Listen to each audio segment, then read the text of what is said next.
Alright everyone, so for the last few weeks we've looked at different joints and how they work and things like that.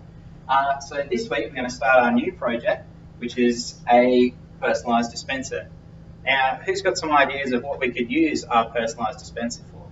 Oh, Sophie. That's a good suggestion. Gumballs. Alright, what else? Yes, Sophie. M&Ms. M&Ms. Everyone loves M&Ms. Alright. Anything else? No, that's probably enough. We can probably move on. Alright. What about joining techniques? What are some of the joints we looked at over the last few weeks? Yes, Sophie. A miter joint. A miter joint. And what's a good thing about a miter joint, Sophie? It's got more surface area than a butt joint. Ah, for the glue stick. Yeah. So lots of surface area for the glue to stick. Cool. What else could we say about a miter joint? It hides the end grain. Hides the end grain. Yeah, it makes a nice looking joint. And you mentioned another joint in your first part of your explanation. What was the other joint you mentioned? The butt joint. The butt joint. What's a good thing about a butt joint? It's easy. It's easy, nice and simple. Very good. What are some other joining techniques we looked at? Glue. Glue. Of course, glue helps everything stick together. We mentioned it in our miter joint where we said lots of surface area helps the glue hold the joint together. What else could we look at as a joining technique? Screws. Screws. Yep. Screws take a bit more work than a bit of glue, but I guess they hold the joint together differently as well. Alright, we've only got 4 ideas. What's a 5th idea we could use? Dowels. Dowels. What's the benefit of a dowel joint? It's strong. It's strong. Nice work, Sophie. Right, now that we've got some joining techniques, we're going to look at what we're going to make the project out of. A really common thing that's happening more and more is recycling of materials. And part of this project is we're going to use some recycled or repurposed materials to give our dispensers some character. Sophie, what's something that we could use that would be recycled that might give our dispensers some character?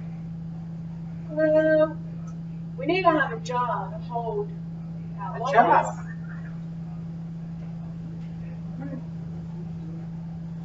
Very good. A jar for the lollies, if you're going to use lollies. Gumballs, M&Ms. Good idea. What's something else we could use?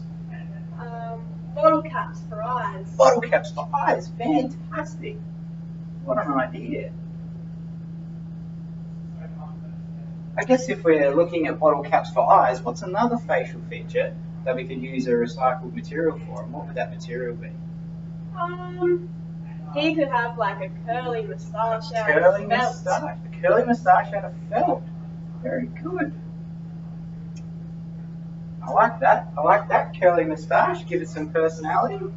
What are some other materials that might not necessarily be facial features, but might give the dispenser some personality? You could use pencil shavings for crazy hair. Oh, pencil shavings for crazy hair.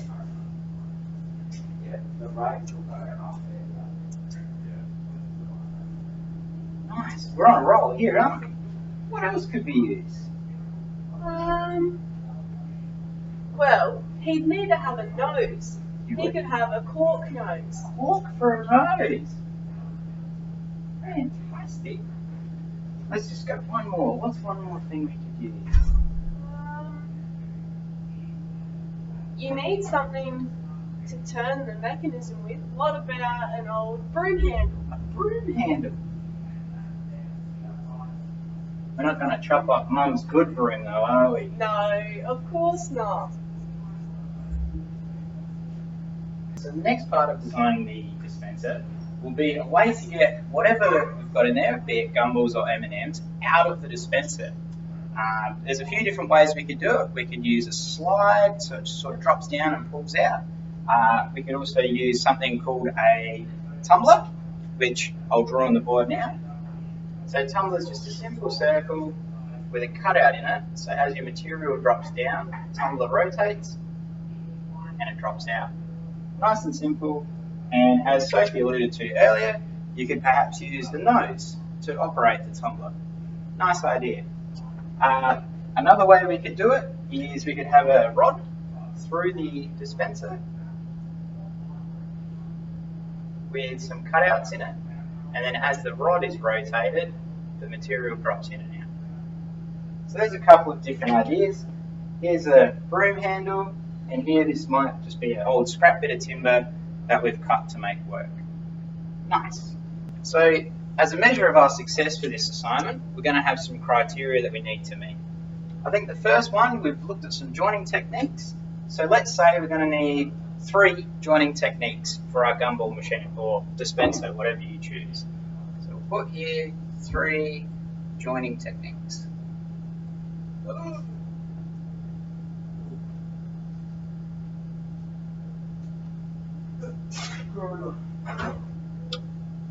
The next success criteria is we've looked at recycled and repurposed materials. So we're going to say that we want at least 3 recycled or repurposed materials.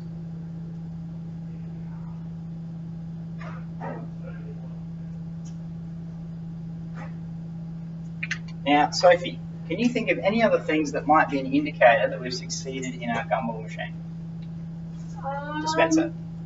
The joints need to be good and they need to be appropriate. Okay, so appropriate joints.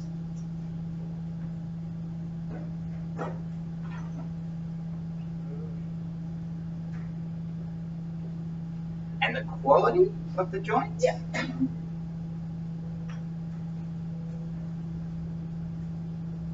Fantastic, yeah. Because then we can put our efforts of investigation in previous weeks to work with this project. Fantastic. What else might be a success criteria? It needs to work. It needs to work. Function. Yeah, I guess it wouldn't be a very good dispenser if it doesn't dispense things. Alright, what's another thing that we might look at as a success criteria? It needs to look good. It needs to look good. Yeah.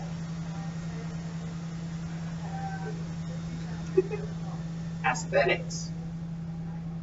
Very good. Yeah, I guess we got to give it some personality and give it something that makes it yours. Yeah, good thinking, good thinking. No worries. So now that we've looked at what we need to incorporate in this project, how about we design something? Sounds great.